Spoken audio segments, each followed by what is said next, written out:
Warm welcome to easy English. இன்னைக்கு நம்ம பார்க்க போகிறது என்னென்னு பார்த்தீங்கன்னா பாஸ்ட் கண்டினியூஸ் டென்ஸ், அதாவது கடந்த காலத்தில் தொடர்ந்து நடந்தது, அதை பற்றி பார்க்க போகிறோம். அதோடைய ஃபார்மேட்டை வச்சு, சரிங்களா? இதுதான் அதோடைய ஃபார்மேட், சரிங்களா? இது வந்து auxiliary verb,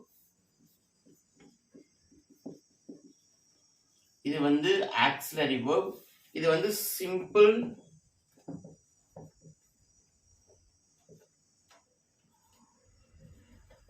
simple past singular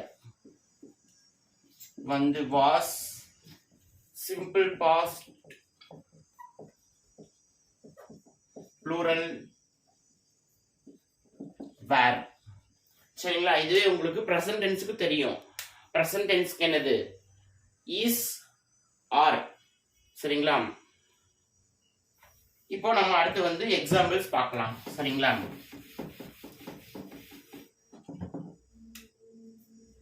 இதுல வந்து இதுலயே நம்ம வந்து 7 kinds of pronoun அப்ளை பண்ணிக்கலாம். சரிங்களா? I, we, you, they, he, she, it use பண்ணிக்கலாம். இதுல I, he, she, it, I, he, she, it வந்தா was, wasங்கிற ஆக்சிலரி வெர்ப் அப்ளை பண்ணிக்கலாம். அடுத்தது you, we,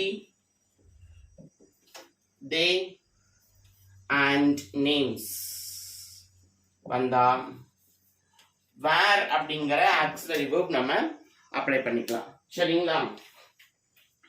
இப்போ நம்ம வந்து ரைட்டிங் எ லெட்டர் அப்படிங்கிற ஒரு சென்டென்ஸ் வச்சு கிரியேட் பண்ண போறோம். சரிங்களா?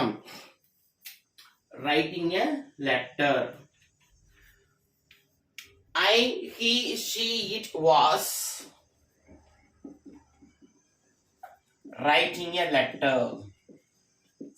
ஓகேங்களா? அடுத்தது you, we, they, names were writing a letter.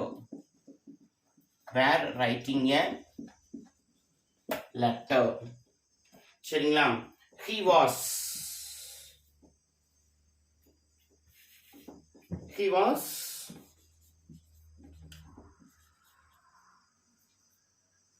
writing a letter.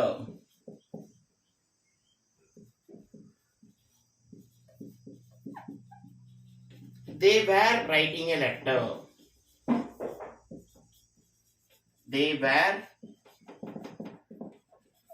writing a letter. ஓகேங்களா? இதுல பாத்தீங்கன்னா இது வந்து சப்ஜெக்ட். சரிங்களா? இது வந்து என்னது? சப்ஜெக்ட். இது வந்து என்னது? Auxiliary verb. சரிங்களா? இது வந்து verb 1 plus ing. ஓகேங்களா? சோ இந்த மெத்தட்ல வந்து நம்ம என்ன பண்ணிக்கலாம்? பாஸ்ட் கண்டினியூஸ் டென்ஸ் வந்து பாசிட்டிவ். சரிங்களா? இது வந்து என்னது? Positive sentence. Past continuous sentence இது வந்து என்னது? Positive sentence.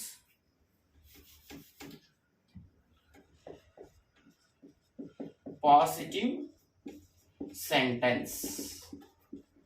ஓகேங்களா? அடுத்து இதே மாதிரி நம்ம இதுல நெக்ஸ்ட் வந்து என்னன்னா நெகட்டிவ் சென்டென்ஸ் பார்க்க போறோம். சரிங்களா? அடுத்து வந்து நெகட்டிவ் சென்டென்ஸ்.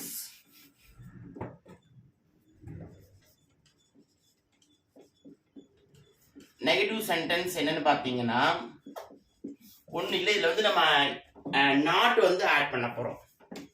சரிங்களா? நாட் ஆட் பண்ண போறோம். அதுதான் வந்து என்னன்னா நெகட்டிவ் சென்டென்ஸ் அப்படின்னு சொல்றோம். சரிங்களா? அந்த ப்ரொனவுனால அதே ப்ரொனவுன் தான் அப்ளை பண்ண போறோம். சரிங்களா? he was not writing a letter. They were not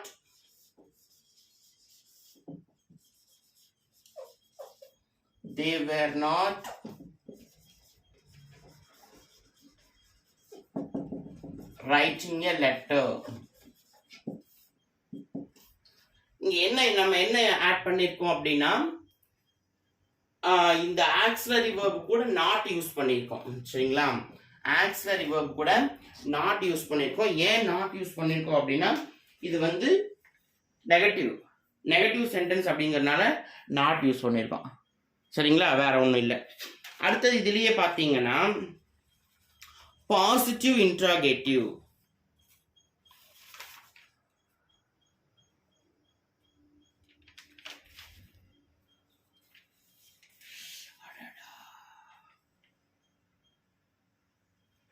அடுத்தது பாசிட்டிவ் இன்ட்ராகேட்டிவ். சரிங்களா, பாசிட்டிவ் இன்ட்ராகேட்டிவ் என்னன்னு பார்த்தீங்கன்னா ஆக்சிலரி வேர்ப் வந்து முன்னாடி வரும். சரிங்களா, ஆக்சிலரி வேர்புக்கு வந்து சப்ஜெக்ட்டுக்கு முன்னாடி வரும். சரிங்களா, அதுதான் இப்போ பார்க்க போகிறோம். ஆக்சிலரி வேர்பு சப்ஜெக்ட்டுக்கு முன்னாடி வரும், பாசிட்டிவ் இன்ட்ராகேட்டிவ். சரிங்களா, அடுத்து நம்ம பார்க்க போகிறது என்னன்னா பாசிட்டிவ் இன்டராகேட்டிவ். சரிங்களா, was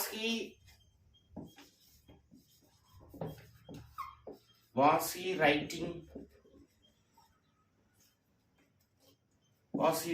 letter? Were they writing letter?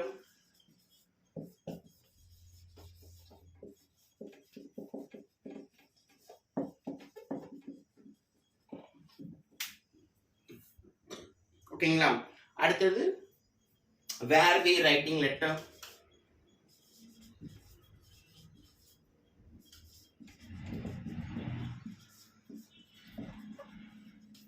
finally ends with question mark. அதாவது பார்த்தீங்கன்னா ஆக்சிலரி வேர்ப் வந்து முன்னாடி வந்துடும். சரிங்களா, அடுத்தது சப்ஜெக்ட் வந்து எங்க வந்துடும், செகண்ட் வந்துடும். சரிங்களா, ஆக்சிலரி வேர்ப் வந்து ஃபர்ஸ்ட் வந்துடும், சப்ஜெக்ட் வந்து செகண்ட் வந்துடும். சரிங்களா, அதாவது என்னன்னா பாசிட்டிவ் இன்ட்ராகேட்டிவ்ல. அடுத்தது அதே மாதிரி நெகட்டிவ் இன்ட்ராகேட்டிவ்னு ஒன்று இருக்கு. சரிங்களா, இது வந்து பாசிட்டிவ் இன்ட்ராகேட்டிவ். அடுத்து வந்து பாத்தீங்கன்னா நெகட்டிவ் இன்ட்ராகேட்டிவ்னு ஒன்று இருக்கு. சரிங்களா, நெகட்டிவ் இன்ட்ராகேட்டிவ்ல பாத்தீங்கன்னா அதுலயும் நாட் தான் ஆட் பண்ண போறோம். சரிங்களா, நெகட்டிவ் இன்டராகேட்டிவ் இதுலயும் என்னன்னா நம்ம வந்து நாட் தான் ஆட் பண்ண போறோம். சரிங்களா, we adding not. சரிங்களா, நெகட்டிவ் அப்படிங்கறதுனால நம்ம நாட் யூஸ் பண்ண போறோம். சரிங்களா, அது என்னன்னு பாத்தீங்கன்னா wasn't he, weren't they, wasn't he writing a letter, was not he writing a letter,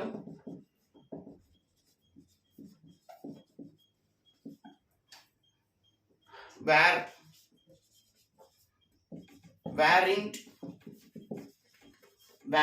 they writing a letter. Finally ends with the question mark. ஏன்னா இது வந்து இன்டராகேட்டிவ் கொஸ்டின், அதாவது பாசிட்டிவோ நெகட்டிவோ அது எனக்கு இன்டராகேட்டிவ் அப்படிங்கறனால ஃபைனல் என்ன போடணும், கொஸ்டின் மார்க் சிம்பிள் போடணும். சரிங்களா, அதே மாதிரி நாட்டோடைய ஷார்ட் ஃபார்ம் என்னன்னு பாத்தீங்கன்னா N'. சரிங்களா, அதுதான், வேற ஒண்ணும் இல்லை. ஸோ இதுதான் வந்து என்னதுன்னா பாஸ்ட் கண்டினியூஸ் டென்ஸோட ஃபார்மேட். இதுல வந்து நம்ம நாலு சென்டென்ஸ் வச்சு அப்ளை பண்ணிக்கலாம். சரிங்களா, positive, negative, positive interrogative and negative interrogative. சரிங்களா, கொஞ்சம் ஈஸியா இருக்கும்னு நினைக்கிறேன். இதை வந்து நீங்க டெய்லியும் வீட்டில் அப்ளை பண்ணி பாருங்க. சரிங்களா, நம்ம என்ன பண்ணணும் அப்படின்னா டெய்லியும் வீட்டில் மற்றவங்க கூட நார்மலாக இங்கிலீஷில் பேசணும். ஃபர்ஸ்ட் தப்பாக தான் வரும். சரிங்களா, அடுத்தது நீங்கள் பேச பேச உங்களுக்கு அது கரெக்ட் ஆயிரும். அதனால நீங்கள் ஒன்று வந்து நம்ம பேசினா மிஸ்டேக் ஆயிருமோ அப்படிங்கிற ஒரு ஹெசிடேஷனே உங்களுக்கு வேண்டாம். ஃபர்ஸ்ட் நீங்கள் பேசும்போது தப்பாக தான் வரும், அடுத்து போக போக அதை கரெக்ட் பண்ணிக்கலாம். சரிங்களா, அடுத்தது என்ன பண்ணுறீங்கன்னா இதை வந்து நீங்கள் டெய்லியும் அட்லீஸ்ட் 1 டைம் ஆவது நீங்கள் வீட்டில் ஒரு நோட் வச்சு அப்ளை பண்ணி பாருங்க. சரிங்களா, இந்த ஃபார்மேட் வச்சு இந்த பாசிட்டிவ் சென்டென்ஸ், நெகட்டிவ் சென்டென்ஸ், அடுத்தது positive interrogative and negative interrogative, இது நாளையுமே வந்து நீங்கள் என்ன பண்ணுறீங்கன்னா ஒரு ரஃப் நோட் மாதிரி வச்சு டெய்லியும் நீங்கள் ஒரு 1 ஹவராவது டைம் ஸ்பெண்ட் பண்ணணும். அப்படி டைம் ஸ்பெண்ட் பண்ணிங்களாவே நீங்கள் வந்து என்ன பண்ணிக்கலாம், ஸ்போக்கன் இங்கிலீஷும் நல்லா கற்றுக்கலாம். அடுத்தது இந்த டென்சஸும் நீங்கள் ஈஸியாக படிச்சுக்கலாம். இதில் வந்து நீங்கள் கஷ்டம்னு நினைக்கிறதுக்கு ஒன்றுமே இல்லை. Day by day practice will become best. அதாவது என்னது, தினம் தினம் நம்ம ப்ராக்டிஸ் பண்ணும்போது அது நமக்கு என்ன ஆகும், நமக்கு வந்து ரொம்ப ஈஸியாக ஃப்ளூயண்ட்டாக வரும். சரிங்களா? திடீர்னு ஒரு நாள் போய் இங்கிலீஷில் பேச சொன்னால் நம்மளால் பேச முடியாது. ஸோ நம்ம என்ன பண்ணணும், day by day practice will become best. டெய்லியும் நீங்கள் ப்ராக்டிஸ் பண்ணுறதுனால உங்களுக்கு என்ன ஆகும், கண்டிப்பாக டெவலப் பண்ணிக்க முடியும். ஓகேங்களா? தேங்க்யூ.